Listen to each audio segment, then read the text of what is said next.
Years upon many, many years ago, when I was a graduate student doing my PhD work in chemistry, theoretical physical chemistry at Arizona State University, my PhD advisor was a brilliant man.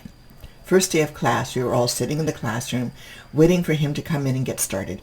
And he came in. First thing he did was he ran up to the chalkboard. We had chalkboards at that time. We didn't even have whiteboards. It wasn't even that era yet.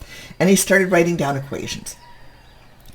And he was halfway across the board before we realized that this guy was not going to stop. He wasn't going to turn around and say, I'm Dr. So-and-so, and this is such a class, and these are the grading protocols. It was just full-on equations.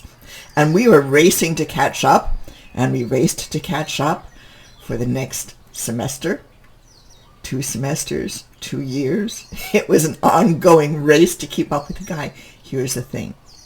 He did all of that without looking at notes once. Quantum mechanics, statistical mechanics. By the end of 2 years with him, he was taking us into his own research. Amazingly brilliant and very delicate, nuanced, complex, completely heady, esoteric mathematical stuff. If he made a mistake maybe once in a semester, that was like topping his mistakes level for that time. He was truly amazing. And I had a lot of fun. I was able to indulge to my heart's content in this very abstract, beautiful, esoteric, ethereal realm. We took the Schrödinger equation in quantum mechanics all the way through its ultimate moment of deriving the hydrogen line spectra. Oh, that was just glorious. We were showing that the statistical mechanics results for various properties of a system were the same as the macroscopic thermodynamic results. Again, a beautiful moment. There were lots and lots of these gorgeous moments. And a couple years after that, I had wrapped up my PhD. I was doing independent research and was devising the next step in the research plan, and I suddenly realized that I had no intuition whatsoever about even the simplest equations that I was working with. Forget the really fancy, big, crazy out there equations that sort with multiple integrals, plus summations, plus logarithms, plus everything else that you can throw in there.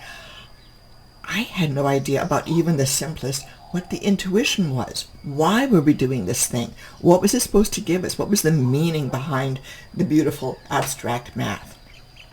This was, to say it was shocking, was an understatement. It was like a gut punch.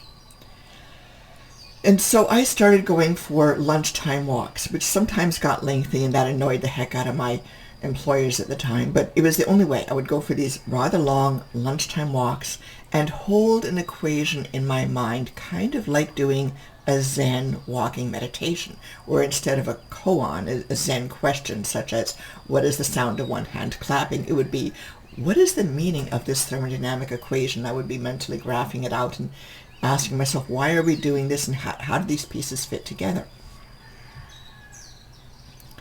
Right now, for you, as an AI professional or an AI student, the most important thing that you can be doing is cultivating a little bit of intuition.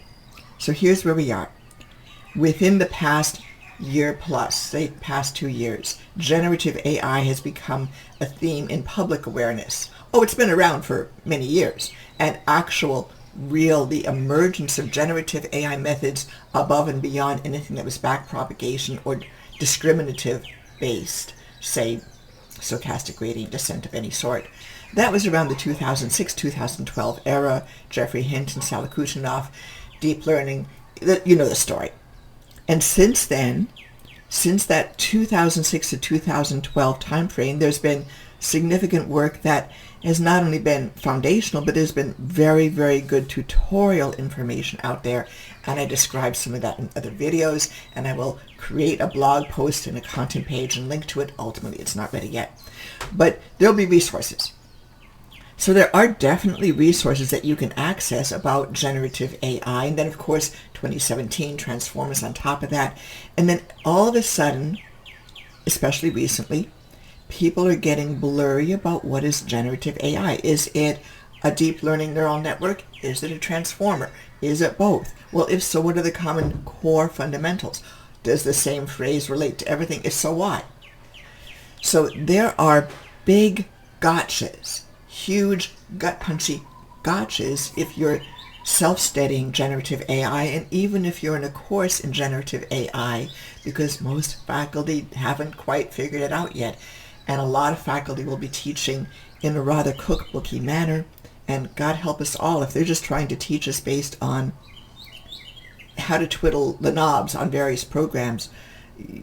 Okay, that's an avenue of learning, but you must decide what kind of things do you want to master and what level of mastery you want. So here we are. We're very early in 2024 at this moment, almost at the end of February. And if you were to be positing 2024 goals for yourself, I would strongly suggest that number one, way up there on your personal priority list, you make a calm, thoughtful, rational, and very objective assessment without beating yourself up about anything, but just say, at what level and what sort of mastery do I want? Am I going to be a tools user?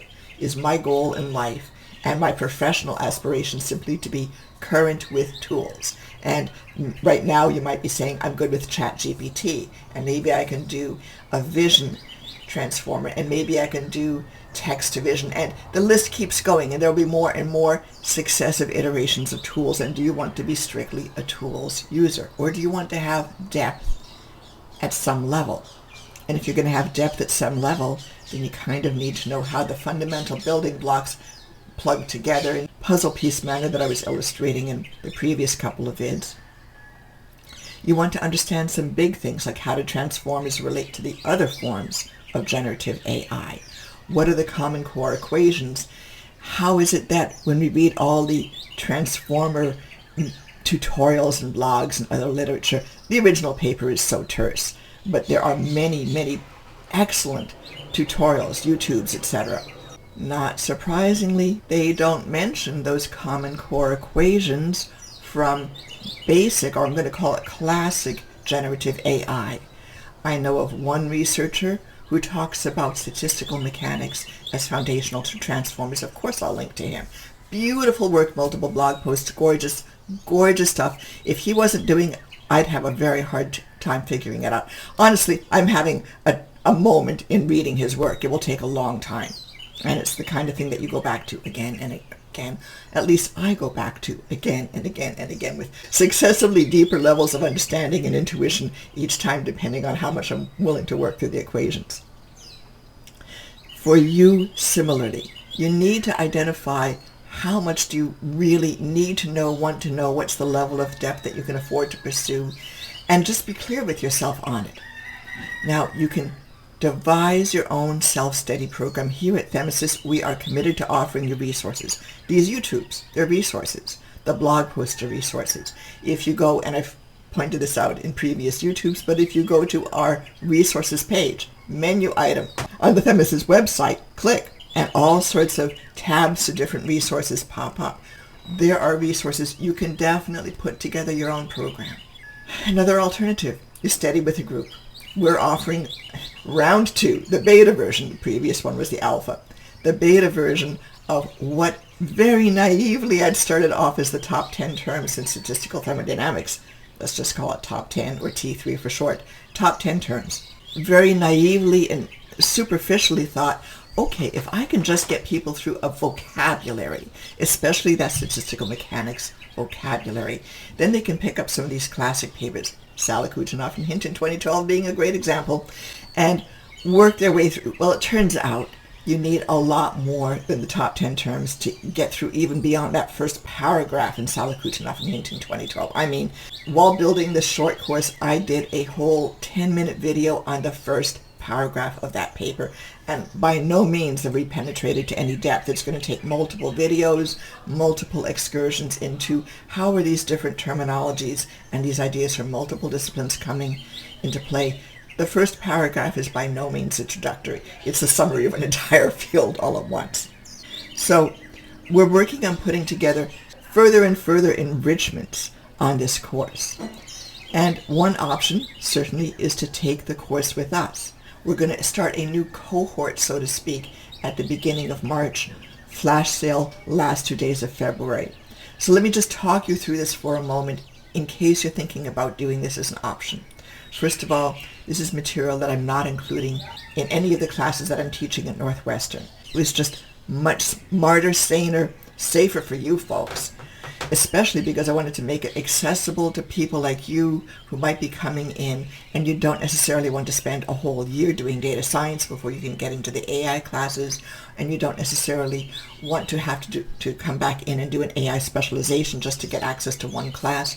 There are all kinds of reasons where you may want to just take a short course offered by an independent academy and not go within an institutional program. One thing about this is that it's very much, I wouldn't say theory-based, but the fundamentals-based. It's like, what's the vocabulary? What are the core equations? How do they hook together? What are the major pieces in the field? How do they relate to each other? What are the key references? What are the resources that you can read? Oh, there's so much that we are putting into this. It is a new thing. At the end of what we're describing as 3 weeks, but when you enroll, you have lifetime access because you're not going to absorb it all in 3 weeks. Or you could do, and we encourage, a 3-week pass. But this is going back again and again and again.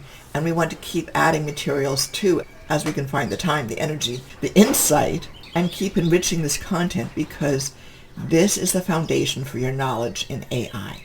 So please, if you have not yet, opt in with us, Themesis homepage. Hit the About button, scroll down, opt-in form, opt in, go over to your email, confirm. Take emails from Themesis over to your preferred folder so that you check on them regularly because we offer good things. We tell you when we've got new YouTubes, new blog posts, new resource content pages, flash sales, all kinds of goodies, announcements about our salon. That happens on a monthly basis, and if you haven't yet, you need to be in a community. You need to have people that you can talk with. But today, let's think about that short course, new opening for a cohort starting on the second Monday of March, taking you through 3 weeks at a time. I'm scheduling it for that time because I will be done grading the current quarter at Northwestern, have a 2-week interval to take you through, and then the first week of the following quarter is a little easy. So 3 weeks where my attention is available for you. Thank you. I'm looking forward to seeing you opting into Themesis, please, as soon as you can, and showing up in the short course. Aliana Moran, founder and chief scientist with Themesis, founder of the Themesis Academy. Have a lovely day. We'll see you soon.